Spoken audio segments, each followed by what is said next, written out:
नमस्कार मित्रांनो, स्वागत आहे माझ्या ALD चॅनलमध्ये। आणि दुसरीकडे सौंदर्याचा अफाट गर्व। विशालगडच्या राजपुत्रांनी एक अशी अजब आट मांडली जिने माणुसकीलाच काळीमा फासला। लग्नानंतर रोज 50 जोडी मारण्याची अट। एका बाजूला सत्तेची क्रूरता होती तर दुसऱ्या बाजूला कुंतलपूरच्या राजकन्येचा आढळ संयम। हे युद्ध तलवारीचे नव्हते, तर हे युद्ध होते अहंकार आणि आत्मसन्मान यातील। एक अशी कथा जिथे प्रेमाचा मार्ग सुळावरून जातो आणि जिथे एक स्त्री स्वतःच्या अपमानालाच परिवर्तनाचे शस्त्र बनवते। चला तर मग अनुभवूया एक मानी राजपुत्राचा आणि त्याच्या बुद्धिमान पत्नीचा हा विलक्षण प्रवास। सह्याद्रीच्या कुशीत वसलेले विशालगड हे एक संपन्न राज्य होते। राजा विक्रमसिंह हे अतिशय न्यायी आणि प्रजादक्ष राजा म्हणून ओळखले जात, पण त्यांचा एकुलता एक मुलगा राजपुत्र उदय हा मात्र त्यांच्या स्वभावाच्या अगदी विरुद्ध होता। उदय दिसायला सुवर्णकांती असलेला, उंचपुरा आणि शस्त्रविद्येत निपुण होता, परंतु राजवैभवाने आणि अफाट सौंदर्याने त्याच्या मनात अहंकाराचा विष वृक्ष पेरला होता। त्याला वाटायचे की या जगात सर्व काही विकत घेता येते आणि प्रत्येक स्त्री केवळ सत्तेच्या आणि संपत्तीच्या मोहापायी त्याच्या चरणी झुकेल। त्याच्या या उमरट स्वभावामुळे राज्यातील तरुण त्याच्यापासून दूर राहत आणि वृद्ध त्याच्या वागण्यावर हळहळत असत। राजा विक्रमसिंह आता वृद्ध झाले होते। त्यांना काळजी होती ती राज्याच्या भविष्याची। त्यांनी उदयला बोलावून घेतले आणि म्हणाले, पुत्रा, आता तू राज्यकारभार सांभाळण्याची वेळ आली आहे, पण त्याआधी तुला एक सुलक्षणी कन्यासोबत विवाहबद्ध व्हावे लागेल। ती या राज्याची राणी होऊन तुला योग्य सल्ला देईल। उदयने कुत्सितपणे हसून उत्तर दिले, महाराज, लग्न? मला अशा स्त्रीशी लग्न करायचे नाही जी केवळ राणी होण्याच्या आमिषाने इथे येईल। मला तिची पात्रता तपासायची आहे।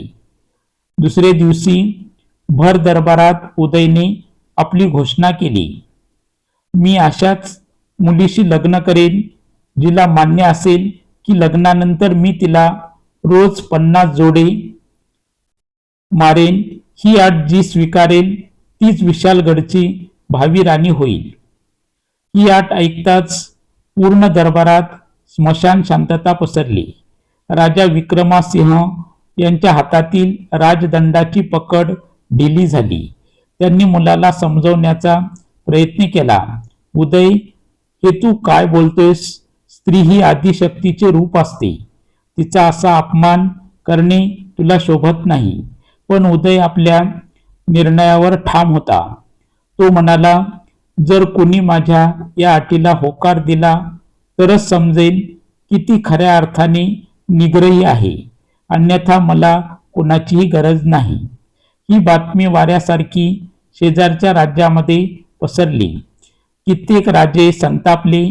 कुणी म्हणाले राजपुत्र वेडा झाला आहे, तर कुणी म्हणाले विशालगडचा विनाश जवळ आला आहे।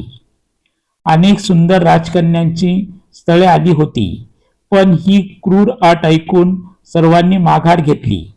विशालगड पासून काही अंतरावर कुंतलपूर नावाचे एक छोटे पण सुसंस्कृत राज्य होते। तिथली राजकन्या मृण्मयी ही तिच्या बुद्धिमत्तेसाठी आणि धार्मिक वृत्तीसाठी प्रसिद्ध होती।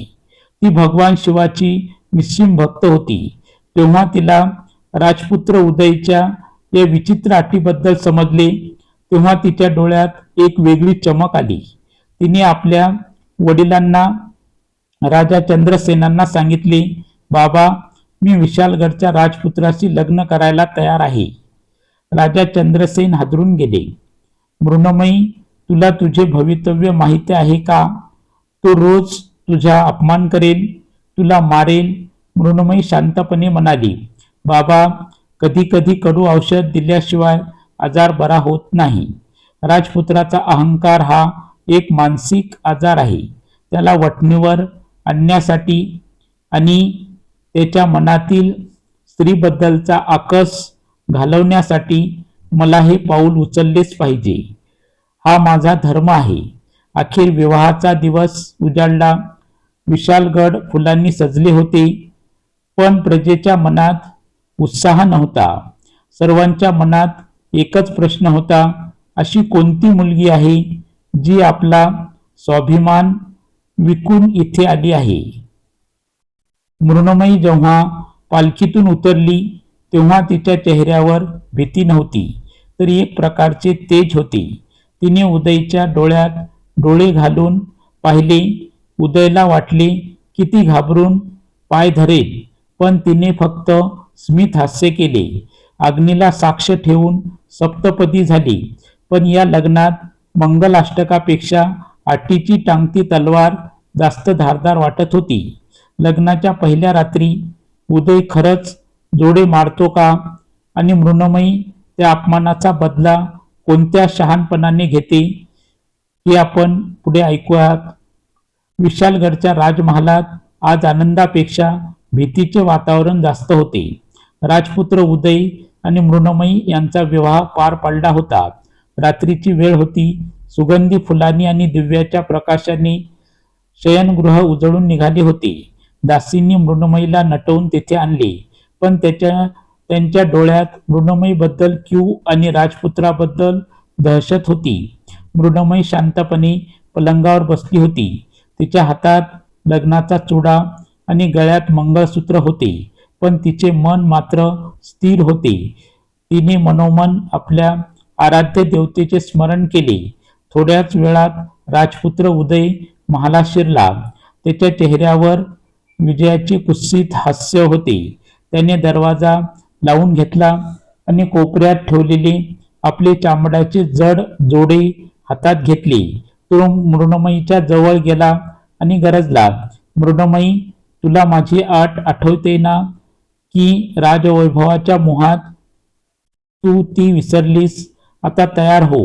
आजपासून तुझ्या नशिबात प्रेमाचे शब्द नाहीत, तर या जोड्याचा मार आहे. मृण्मयीने डोळ्यात पाणी आणले नाही. ती उभी राहिली.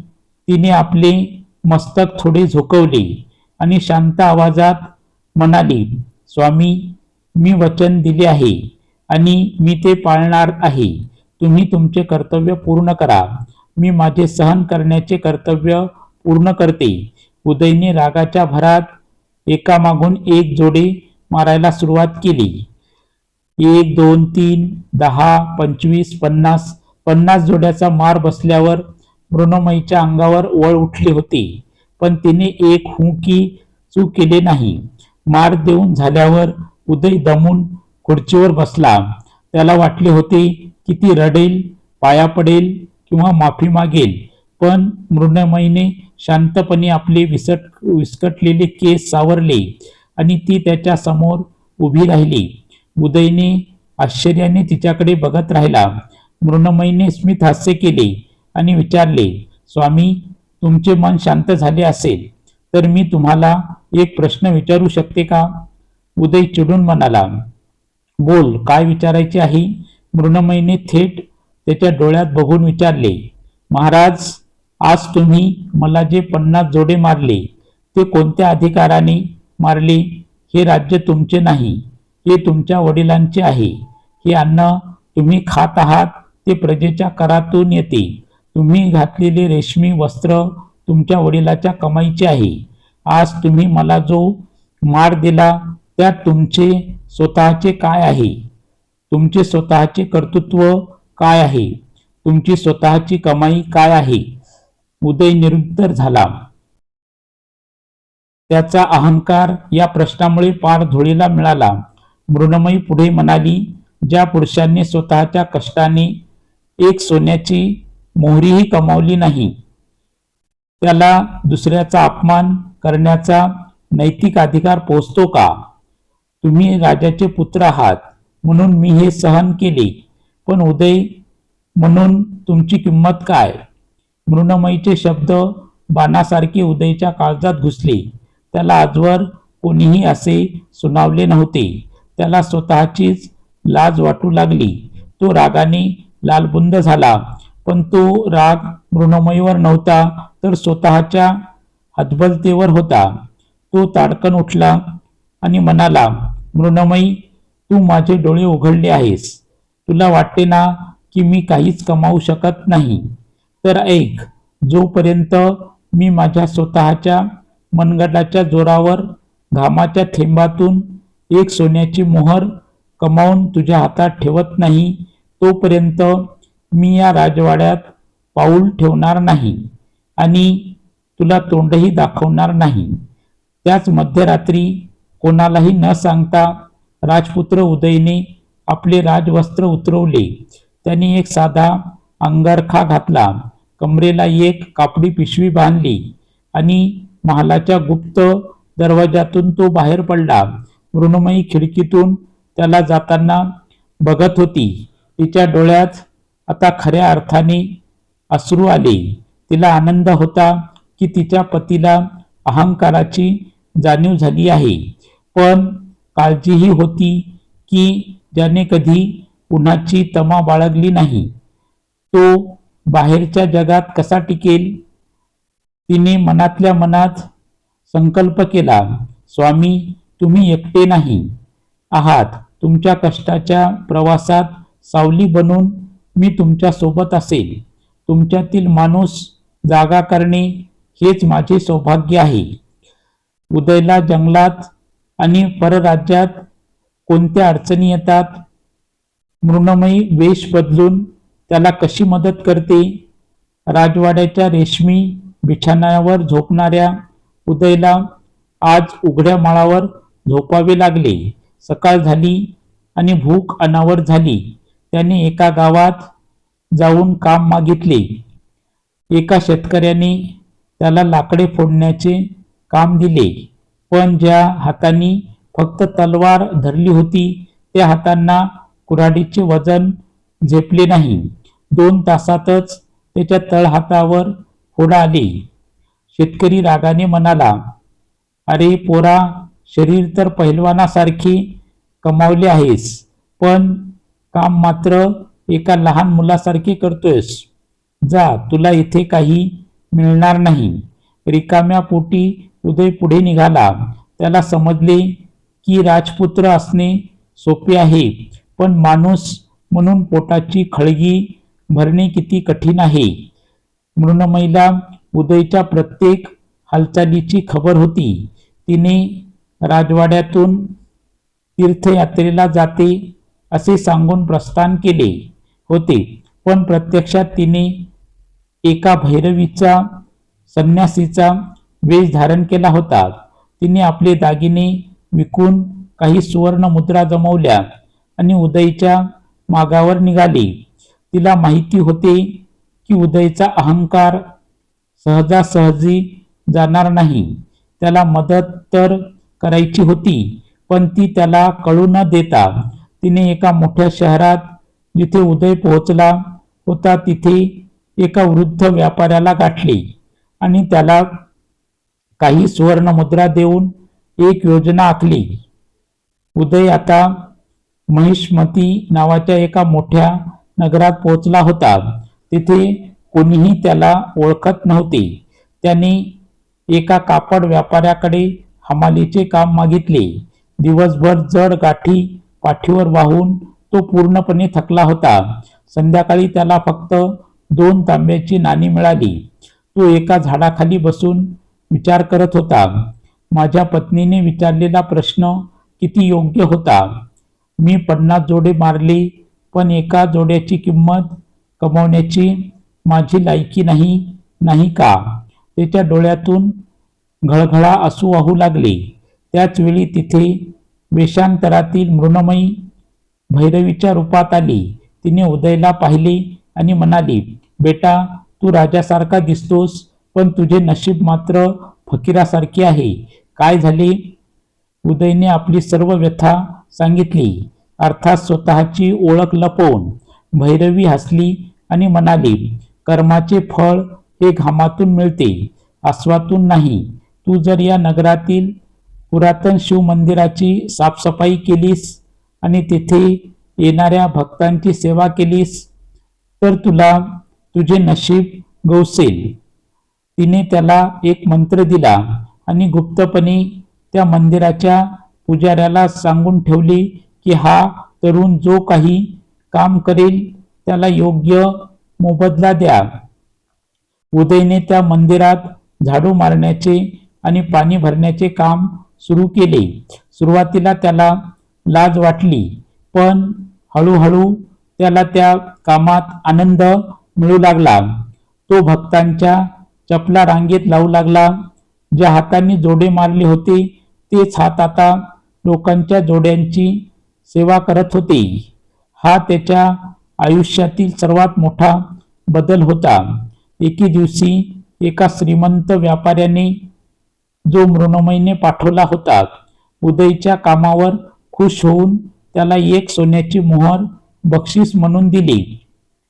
उदयच्या डोळ्यात आनंद अश्रू तरळले. त्याने ती मोहर कपाळाला लावली. ही त्याच्या आयुष्यातील पहिली स्वतःची कमाई होती. पण त्याला अजून एक गोष्ट सिद्ध करायची होती, मृण्मयीचा विश्वास संपादन करणे. उदय आपल्या कमाईसह घरी परततो का? मृण्मयीचे रहस्य त्याला कसे समजते आणि त्याच्या नात्यातील तो अंधार कायमचा कसा संपतो? ही कथा तुम्ही शेवटपर्यंत नक्की पहा. महिष्मती नगरातील त्या मंदिरात सेवा करून उदयने केवळ एक सोन्याची मोहरच कमावली नव्हती, तर त्याने स्वतःवरचा विजय मिळवला होता. आता त्याच्या चालण्यात राजपुत्राचा ताठरपणा नव्हता, तर एका कष्टकरी माणसाचा संयम होता.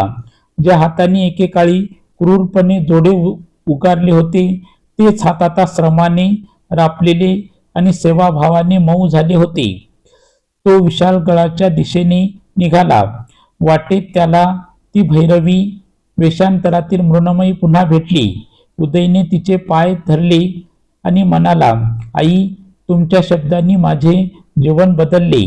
आज माझ्याकडे ही पहिली स्वकष्टाची मोहर आहे. मला माझ्या पत्नीला दाखवायचे आहे की मी तिचा पती होण्यास लायक आहे. भैरवीने मंद स्मित केले आणि म्हणाली, बेटा, शुद्ध मनाने जा. तुझे सौभाग्य तुझी वाट पाहत आहे. उदय जेव्हा विशाळगडच्या वेशीवर पोहोचला तेव्हा त्याला समजले की मृण्मयी अजूनही तीर्थयात्रेवरून परतलेली नाही. तो व्याकुळ झाला. तो थेट आपल्या वडिलांकडे, राजा विक्रमसिंह यांच्याकडे गेला. मुलाला साध्या वेशात आणि नम्र रूपात पाहून राजाच्या डोळ्यात आनंद अश्रू आले. उदय म्हणाला, बाबा, मला मृण्मयी हवी आहे. मला तिची माफी मागायची आहे. मी तिला दिलेल्या जखमा भरून काढायच्या आहे. त्याच वेळी महालाच्या दारात एक पालखी आली. ती मृण्मयी होती. ती तीर्थयात्रेवरून परतली होती. उदय धावतच तिच्याकडे गेला.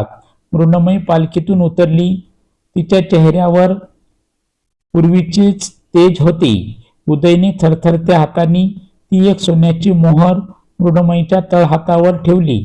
तो ओक्काबोक्शी रडू लागला आणि म्हणाला, मृण्मयी, हे बघ, ही माझी कमाई आहे. मी 50 जोडे मारले होते, पण आज मी हजारो लोकांच्या जोड्यांची सेवा करून ही एक मोहर कमावलेली आहे. मला माफ कर, मी तुझा अपराधी आहे. मृण्मयीने तो सोन्याचा शिक्का आपल्या डोळ्यांना लावला आणि म्हणाली, स्वामी, ही केवळ मोहर नाही, हे तुमच्या बदललेल्या हृदयाचे प्रमाण आहे. मृण्मयी हळूच आपल्या कमरेला बांधलेली एक छोटी पिशवी काढली आणि ती जमिनीवर रिकामी केली. त्यातून खणखणत शेकडो सोन्याच्या मोहरा खाली पडल्या. उदय चकित होऊन म्हणाला, हे काय आहे मृण्मयी? एवढे धन तुझ्याकडे कुठून आले? मृण्मयी हळूच आपले डोके झाकलेले वस्त्र बाजूला केले आणि ती जुनी माळ काढली जी तिने भैरवीच्या वेशात घातली होती. उदयला धक्काच बसला. त्याला समजले की ज्या भैरवीने त्याला संकटात साथ दिली, ज्या व्यापाऱ्याने त्याला काम दिले, त्या सर्वांच्या मागे मृण्मयीच होती. ती हात जोडून म्हणाली, स्वामी, तुम्ही जेव्हा घर सोडले तेव्हा मी तुम्हाला एकटे कसे सोडणार होते. पत्नी म्हणून अर्धांगिनी असण्याचा धर्म मी पाळला आहे. तुम्ही कष्ट करत होतात आणि मी सावली बनून तुमच्या कष्टाचे चीज व्हावे म्हणून मार्ग दाखवत होते. तुम्ही कमावलेली ही एक मोहर माझ्यासाठी या हजारो मोहरापेक्षा मूल्यवान आहे, कारण यात तुमचा घाम आणि स्वाभिमान आहे. उदयने मृण्मयीचे दोन्ही हात हातात घेतले आणि सर्वांसमोर तिची माफी मागितली. तो म्हणाला, मी तुला 50 जोडे मारण्याचे पाप केले होते, पण तू मला 50 जन्म पुरेल इतके प्रेम आणि शहाणपण दिले आहेस. त्या दिवसापासून विशालगडमध्ये स्त्रीचा अपमान करणे हा सर्वात मोठा गुन्हा मानला जाऊ लागला. उदय एक प्रजाहितदक्ष राजा बनला आणि मृण्मयी त्याची खऱ्या अर्थाने शक्ती बनली. अहंकार माणसाला आंधळा करतो, पण कष्ट आणि त्याग त्याला देवत्वाकडे नेतात. खरी लक्ष्मी तिथेच वास करते जिथे स्त्रीचा आदर आणि कष्टाची कदर केली जाते. विशालगडच्या राजसभेत आज वेगळे चैतन्य होते. राजपुत्र उदय आणि राजकन्या मृण्मयी एकाच सिंहासनावर विराजमान होते, पण आज त्यांच्या चेहऱ्यावर सत्तेचा ताठा नव्हता, तर सेवेचा भाव होता. उदयने भर दरबारात उभे राहून प्रजेसमोर आपले मस्तक झुकवले आणि एक घोषणा केली, माझ्या प्रिय प्रजानंनो, आज मी तुम्हाला केवळ माझ्या अधिकाराने ओळखले, पण माझ्या पत्नीने मला माझ्या कर्तव्याची ओळख करून दिली. ज्या हाताने अहंकारातून जोडे उगारले होते, त्याच हाताने कष्टाचा घाम गाळला. तेव्हा मला समजले की माणसाची खरी किंमत त्याच्या कुळात नाही, तर त्याच्या कर्मात असते. मृण्मयीने केवळ एक पत्नी म्हणून धर्म पाळला नाही, तर तिने एका गुरुप्रमाणे उदयच्या आयुष्यातील अंधार दूर केला. तिने दाखवून दिले की स्त्री ही केवळ सोसणारी नसते, तर ती दिशा दाखवणारी शक्ती असते. तिने आपला अपमान सहन केला, पण तो सूड घेण्यासाठी नाही, तर आपल्या पतीला एक उत्तम माणूस बनवण्यासाठी. हा तिचा त्याग आणि बुद्धीचा विजय होता. राजवाड्याच्या सुवर्ण मोहरापेक्षा उदयला त्या एका मोहराची किंमत जास्त वाटली, जी त्याने स्वतःच्या घामातून कमावली होती. कथेचा हा भाग आपल्याला शिकवतो की वडिलोपार्जित संपत्तीवर गर्व करणे सोपे आहे, पण स्वतःच्या हिमतीवर उभे राहणे हेच खरे पुरुषार्थ आहे. ज्या दिवशी उदयने लोकांच्या पादत्राणाची सेवा केली, त्या दिवशी त्याचा मीपणा कायमचा संपला. संतांनी म्हटल्याप्रमाणे आधी रचिली पंढरी, मग विठ्ठल उभा केला. म्हणजेच आधी स्वतःचे मन निर्मळ करावे लागते, तेव्हाच त्यात ईश्वरी गुणाचा वास होतो. या कथेचा शेवट केवळ एका राजपुत्राच्या सुधारण्यात नाही, तर मानवी स्वभावाच्या विजयात आहे. अपमान करणाऱ्याचे हात मोठे नसतात, तर तो अपमान पचवून समोरच्याचे आयुष्य बदलून टाकणारे हृदय मोठे असते. आयुष्यात कितीही उंच पदावर गेलात तरी कष्टाची भाकरी आणि स्त्रीचा आदर कधीच विसरू नका, कारण तिथेच खरी समृद्धी वास करते. विशालगड आता केवळ एक राज्य राहिले नव्हते, तर ते माणुसकीचे मंदिर बनले होते, जिथे राजा आणि प्रजा एकाच धाग्यात गुंफले गेले होते. ही कथा जर तुम्हाला आवडली असेल तर कृपया माझ्या चॅनलला लाईक करा, शेअर करा. चॅनलवर नवीन असताल तर चॅनलला सबस्क्राईब करा. ही कथा तुम्हाला कशी वाटली ते कमेंटमध्ये लिहायला विसरू नका. सर्वजण आपल्या तब्येतीची काळजी घ्या. पुन्हा भेटूया अशा नवीन कथेसह. तोपर्यंत धन्यवाद. नमस्कार. जय हिंद, जय महाराष्ट्र, जय भारत.